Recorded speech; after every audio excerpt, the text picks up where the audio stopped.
berasal dari bahasa Arab jamak dari bentuk mufradanya khuluqun yang berarti budi pekerti, perangai, tingkah laku, dan tabiat. Sedangkan menurut istilah adalah pengetahuan menjelaskan tentang baik dan buruk atau benar dan salah, mengatur pergaulan manusia, dan menentukan tujuan akhir dari usaha dan pekerjaannya. Karakteristik akhlak terbagi menjadi 3. Yang pertama, sifat yang muncul dari jiwa atau diri yang dalam. Akhlak adalah sifat bawaan yang tumbuh dari kedalaman jiwa seseorang. Ini berarti bahwa akhlak mencerminkan nilai-nilai, keyakinan, dan prinsip yang ditanamkan dalam diri individu. Akhlak yang baik atau buruk tidak hanya terlihat dari tindakan fisik, tetapi juga dari karakter dan integritas batin seseorang. 2. Jiwa menjadi sumber munculnya perbuatan.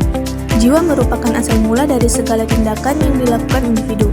Dalam konteks akhlak, jiwa yang terdalam menjadi pendorong utama dari perbuatan seseorang. Dengan kata lain, akhlak yang tertanam dalam jiwa akan memengaruhi keputusan dan tindakan yang diambil individu dalam kehidupan sehari-hari. Ketiga, perbuatan itu muncul secara spontan.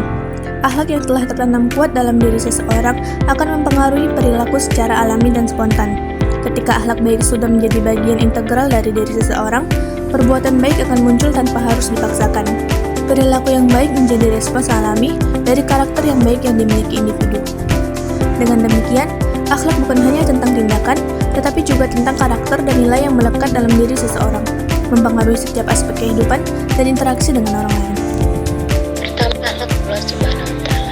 Secara umum, semua aktivitas yang dilakukan oleh manusia harus merupakan cerminan dari akhlak kepada Allah, karena segala sesuatu adalah fasilitas yang disediakannya. Dalam surat Al-Furqan ayat 58 menjelaskan, dan bertakwalah kepada Allah yang hidup atau kekal, yang mati, dan bertasbihlah dengan memujinya dan cukuplah dia maha mengetahui dosa-dosa hamba-hambanya. Kedua, pada manusia. Akhlak kepada manusia adalah perlakuan orang lain dengan cara yang kamu ingin diperlakukan. Akhlak kepada manusia mengajarkan kita untuk pertama, menghormati dan menghargai perasaan kemanusiaan. Yang kedua, memenuhi janji dan pandai berterima kasih. Yang ketiga, menghargai dan juga menghormati. Dan yang terakhir, menghargai status manusia sebagai makhluk Allah SWT yang paling mulia. Akhlak dengan lingkungan. Seorang muslim memandang alam sebagai milik Allah yang wajib disyukuri dengan cara menggunakan dan mengelolanya, supaya memberi manfaat bagi kehidupan manusia dan makhluk lainnya, baik yang hidup sekarang maupun generasi yang akan datang. Dalam Al-Quran, terdapat banyak ayat yang berhubungan dengan akhlak terhadap lingkungan ini. Di antaranya, yang menjelaskan tentang larangan berbuat kerusakan baik di darat maupun di laut, sebagaimana firman Allah Subhanahu wa Ta'ala dalam surah Ar-Rum ayat 41. Yang artinya, telah tampak kerusakan di darat dan di laut disebabkan karena perbuatan tangan manusia. Allah menghendaki agar mereka merasakan sebagian dari akibat perbuatan mereka, agar mereka kembali ke jalan yang benar. Moral. Kata moral berasal dari bahasa Latin, yaitu mores. Kata jamak dari mos yang berarti adat atau kebiasaan. Menurut Gilligan dalam Lawrence A. Bloom, moral memiliki keterkaitan dengan kepedulian seseorang dengan yang lainnya. Moral tidak hanya berhubungan dengan tingkah laku, namun juga mengarahkan seseorang untuk dapat berbuat baik kepada orang lain. Moral juga melibatkan jalinan emosi, kognisi, dan tindakan yang tidak dapat dipisahkan. Selanjutnya adalah etika. Etika adalah nilai moral dan norma yang menjadi pedoman, baik bagi suatu individu maupun suatu kelompok, dalam mengatur tindakan atau perilaku. Menurut beberapa ahli, pengertian etika adalah, yang pertama menurut Franz Magnus Suseno, etika adalah pemikiran kritis mendasar tentang ajaran-ajaran dan pandangan-pandangan moral atau akhlak. Yang kedua, menurut K. Bertens, mendefinisikan etika sebagai beberapa pengertian.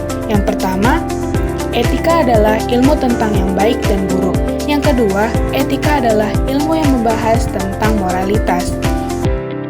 Terakhir, menurut Amin Abdullah, Etika adalah studi kritis tentang ajaran moral dan ajaran akhlak. Jadi dengan kata lain, pengertian-pengertian tersebut juga sebagai sistem nilai di hidup manusia, baik per orang maupun bermasyarakat. Akhlak, moral, dan etika memiliki perbedaan. Akhlak berbeda dengan moral. Etika, adat istiadat, atau susila. Moral adalah ide-ide umum yang diterima oleh kesatuan sosial atau lingkungan tertentu. Etika memiliki ukuran baik dan buruk berdasarkan akal pikiran. Sedangkan adat yaitu kebiasaan-kebiasaan yang terpelihara dan diwariskan di tengah-tengah masyarakat. Sedangkan susila dipahami sebagai prinsip-prinsip tingkah laku dalam kehidupan. Akhlak memiliki timbangan baik dan buruk sebuah perbuatan berdasarkan kehendak pencipta atau Khalik, yakni Allah Subhanahu wa Ta'ala, dan mengacu kepada Al-Quran dan Sunnah. Beberapa perbedaan antara akhlak dengan moral, etika, adat istiadat, dan susila. Akhlak. Yang pertama, batas baik dan buruk menurut Allah Subhanahu wa Ta'ala. Yang kedua, sifatnya abadi dan universal. Yang ketiga, pasti dan tidak dipengaruhi oleh situasi. Yang keempat, sumbernya Al-Quran dan Sunnah. Sedangkan moral dan etika memiliki perbedaan diantaranya: 1. Batas baik dan buruk menurut manusia. Yang kedua, sifatnya sementara dan lokal. Yang ketiga, relatif menurut waktu. Yang keempat, sumbernya pemikiran manusia.